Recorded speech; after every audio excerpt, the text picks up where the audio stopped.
Hello, the energetic learners of English. This is Azhar Hazare with you to learn, to teach, to see the part 4 of tense in present indefinite tense. Today we are going to see the interrogative sentences. In interrogative sentences, students, we have the formula do/does plus subject plus first form of the verb plus object and question mark required, as we are going to learn प्रश्नवाचक वाक्य या interrogative sentences. Students, we know that, learners, we know that do and does where we are using. Do और does हम कहाँ use कर रहे हैं. Whenever we have the subject he, she, it, round table, chair, mango, etc., we use the helping verb does. या दूसरे शब्दों में हम ऐसा भी कह सकते हैं कि जब subject third person singular number होता है, at that time we use the helping verb does. And whenever we have the subject I, we, you, they are plural number, उस समय में हम हेल्पिंग वर्ब डू का प्रयोग करते हैं. सिंपल इतनी सी बात याद रखनी है.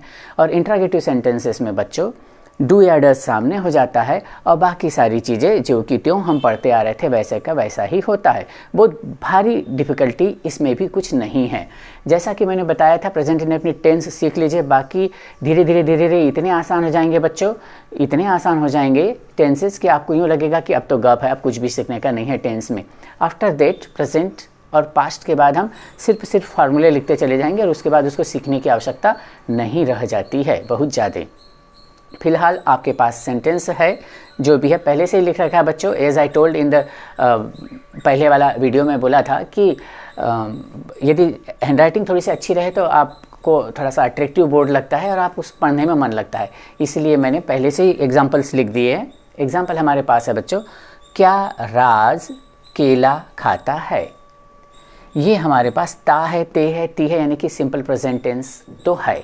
अब सिंपल प्रेजेंट टेंस है यानी कि हमें सिंपल प्रेजेंट टेंस के इंट्रोगेटिव का फार्मूला लगाना पड़ेगा. क्यों? क्योंकि इसमें क्वेश्चन मार्क भी है.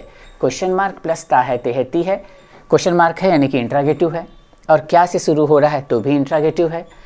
दूसरा ता है, ते है, ती है, तो किसका इंट्रोगेटिव है. अभी तो हमारे पास कई सारे टेंसेस आएंगे, तो किसका इंट्रोगेटिव है. ता है, ती है, ते है, यानी कि ये सिंपल प्रेजेंट का वाक्य तो पक्का है. अब सिंपल प्रेजेंट का वाक्य पक्का हो गया तो ये अफर्मेटिव है, नेगेटिव, इंट्रोगेटिव है, ये भी देख लीजिए आप बच्चों. तो अब चूंकि क्वेश्चन मार्क लगा ही हुआ है, क्या लिखा ही हुआ है, तो ये इंट्रोगेटिव तो पक्का ही पक्का है. चलिए तो इंट्रोगेटिव का फार्मूला हम देख लेते हैं वो क्या बोलता है. फार्मूला आपके पास लिखा है do/does plus subject plus first form of the verb plus object and no use of ACSR-IS at all. अब ACSR-IS से हमारा पिंड छूट गया है. अब हमें ACSR-IS तो बिल्कुल ही नहीं लगाना है, वो तो नेगेटिव में छूट गया था वैसे. क्या राज केला खाता है. यदि हम इस क्या को छोड़ देते हैं तो राज केला खाता है. कौन केला खाता है भाई? राज. तो डू एंड डस को अभी के लिए थोड़ी देर के लिए हम छोड़ देते हैं, तो आपके पास सब्जेक्ट खोजने की बात करता है फार्मूला. तो सब्जेक्ट आपका कौन है? राज. क्रिया क्या हो रही है, एक्शन क्या हो रही है? खाने की हो रही है बच्चों. खाने की एक्शन हो रही है तो खाने वाले से ही पूछ लीजिए खाता है तो कौन खा रहा है. तो राज खा रहा है. राज खा रहा है तो राज आपका सब्जेक्ट है. सब्जेक्ट सब फार्मूला ने मांगा था तो आपने ये सब्जेक्ट राज लिख रखा है फिलहाल के लिए, राज. अब वर्ब क्या है? खाता, यानी कि ईट हो गई, तो ये वर्ब हो गई बच्चों. अब खाता है तो क्या, जो आंसर आएगा eating or eats what, whatever answer we get that will be our object. तो our object is केला, तो that is banana. ये क्वेश्चन मार्क भी लगा दिया. अब बात आ जाती है कि आपने तो डू या डस छोड़ रखा है. डू या डस को अभी छोड़ दिए थे हमने थोड़ी देर के लिए, तो हमारा सब्जेक्ट कौन है? इस the formula is asking us कि right do and does also भैया. तो डू या डज लिखने से पहले हम सब्जेक्ट देख लेते. सब्जेक्ट हमारा क्या है? सब्जेक्ट हमारा राज है.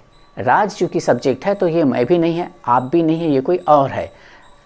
He, she, it, Ram table chair mango, he. Raj he तो हुआ. जब ही हुआ तो ही के साथ हम क्या लगाते हैं आपको याद है.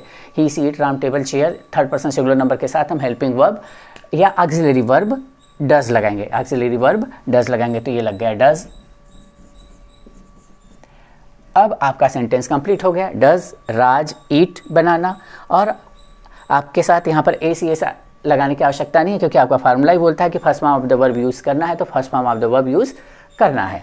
सेकंड एग्जांपल है, क्या रीता मैगी खाती है।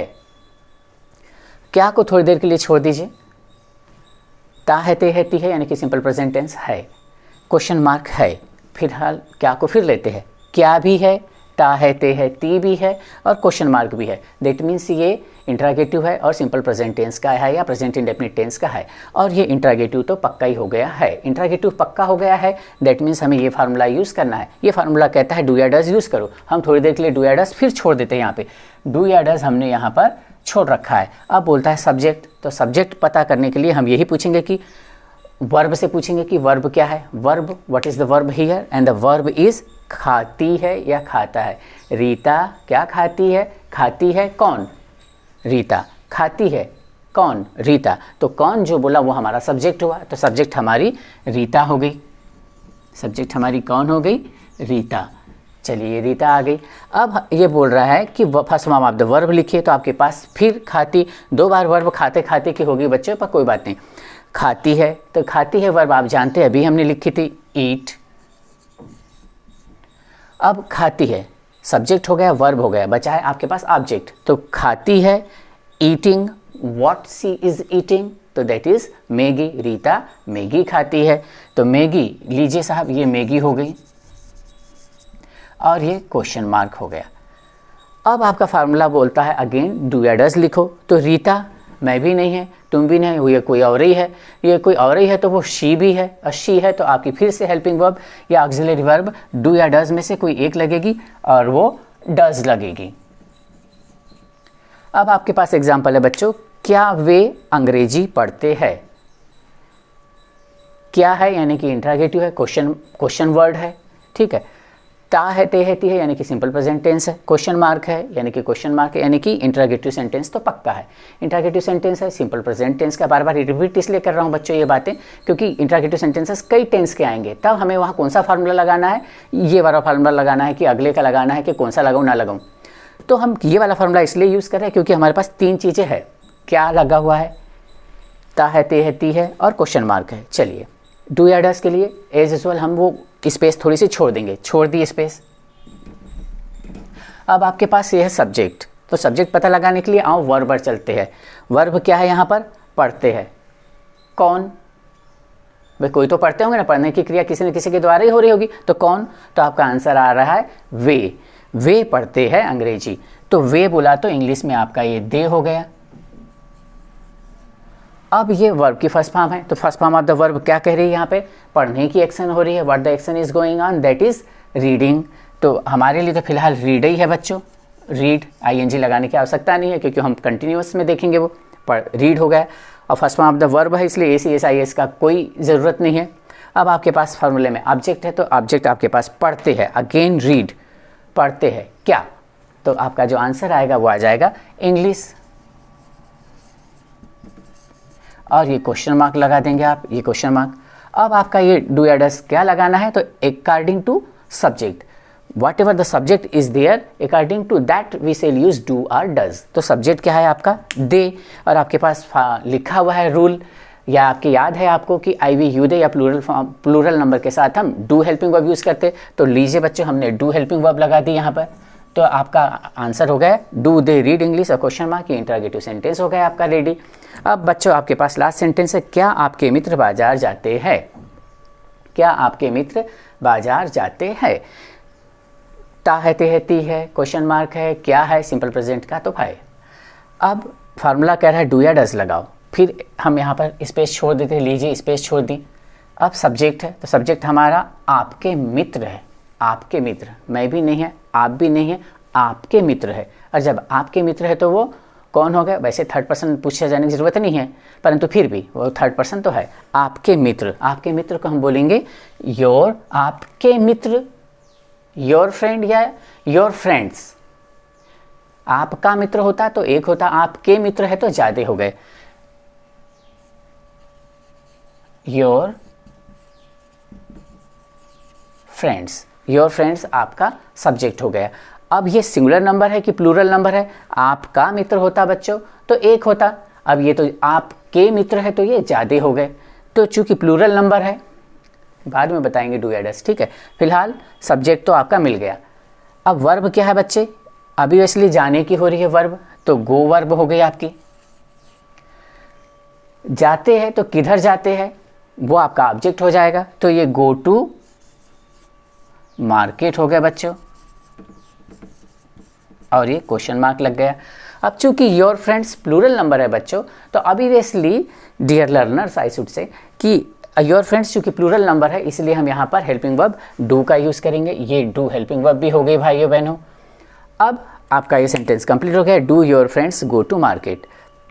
गो टू, जब हम कहीं पर जाते हैं बच्चों, जब हम कहीं पर जाते हैं, कहीं की ओर जा रहे हैं, तो हम टू प्रीपोजिशन यूज़ करते हैं।